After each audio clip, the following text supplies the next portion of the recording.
Martin pala ay may masamang binabalak. Kilala si Martin? Oh. Parang kilala niyo si Martin Sa kalagitnaan na kanilang paglalakbay, nakita nila yung daungan. Si Martin ay nagsimulang magsagwan patungo sa ibang direksyon dahilan para lumubog ang kanilang bangkang sinasakyan. Si Martin ay malakas ang loob dahil sila ang marunong lumungoy sa kanilang magpabarkada. Pero dahil sa kaswapangan ni Martin, hindi niya naalala yung sinabi ng ermitanyo na maraming dagat. Maraming pati sa dagat na yun. So ang ending, walang nakinabang dahil meron silang regalong kayamanan dahil sa ermitanyo. Sabi ng ermitanyo, itong kayamanan na ito ay paghati-hatian nyo at bahagian nyo yung mga tao na madadaanan ninyo. At dahil sa kasopakan ni Martin, ang ending, walang nakinabang.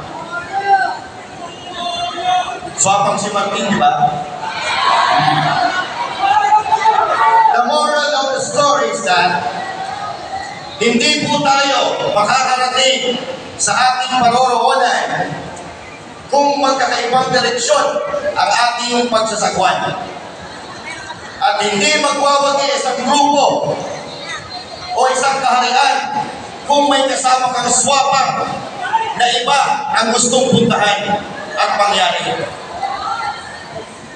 That is exactly what happened in 2022 election. Ano nangyari noong 2022 election? Ang nangyayari sa atin ngayon ay bunga ng kanilang pamumudol. Ang nangyayari sa atin ngayon, nakahirapan sa ating bansa. Damay-damay tayo na wala naman tayong kinalaman kung bakit sila nandyan. Wala naman tayong kinalaman sa ginagawa nila, pero damay tayo sa kahirapan. Ngayon,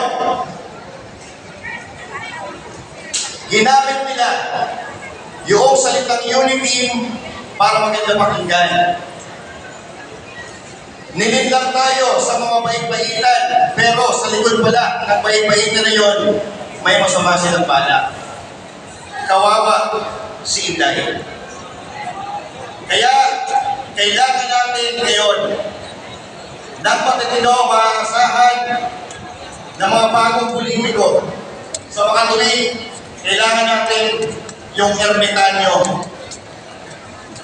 Ngayon, may tanong ako sa inyo, sino yung ermitanyo? Ang gagaling! Pasensya ka na po, Pastor, kung mapapanood na yung ginawa ko ng ermitanyo. Pero may tulad natin si Pastor sa isang ermitanyo dahil hindi naman ligid sa ating kaalaman, maraming napapadpad ng mga politiko sa inyong kaharian sa KOJC.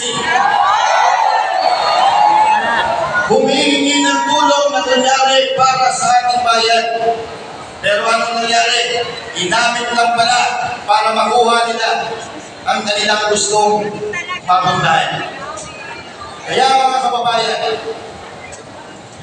isa sa mga patunay, nagpunta doon si Bongbong Marcos Jr. sa Kingdom of Jesus Christ. Nakita niya anong yung malaparaiso na kaharian. Ito ay tunay na kwento na po ito, hindi na po ito istorya. Okay? Nagpunta si Bongbong Marcos doon, nakita niya yung Glory Mountain or yung Prayer Mountain. Ang sabi ni Bongbong Marcos, mayroon palang ganito sa Pilipinas. Tinanong niya si Pastor Apollo Kibuloy, paano mo ito ginawa? Ang sabi ni Pastor Apollo Kibuloy, zero corruption.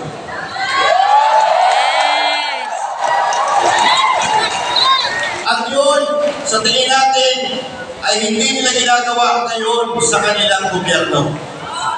Kailangan natin ang ermitanyo sa Senado.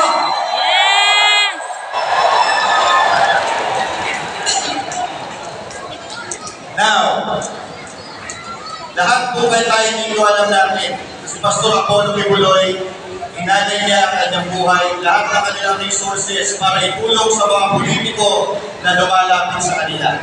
Pero ano ang sinukli nila? Walang sinukli, kundi kinulo ang Kingdom of Jesus Christ. Pinasok ng libo-libong kapulisan at marami ang nasaktan. Sino yung nandun sa BOTC?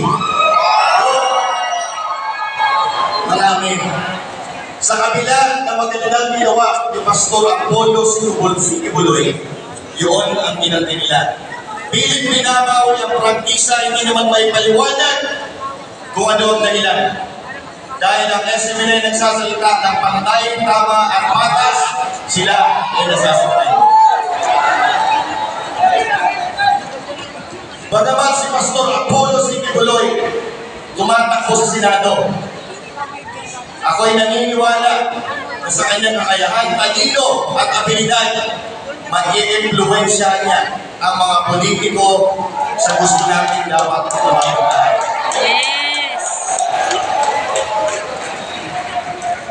Kaya mga kapapayan, sa Mayo 12, huwag natin kakalimutan number 53 sa Malota, Pastor Apollo Sibuloy.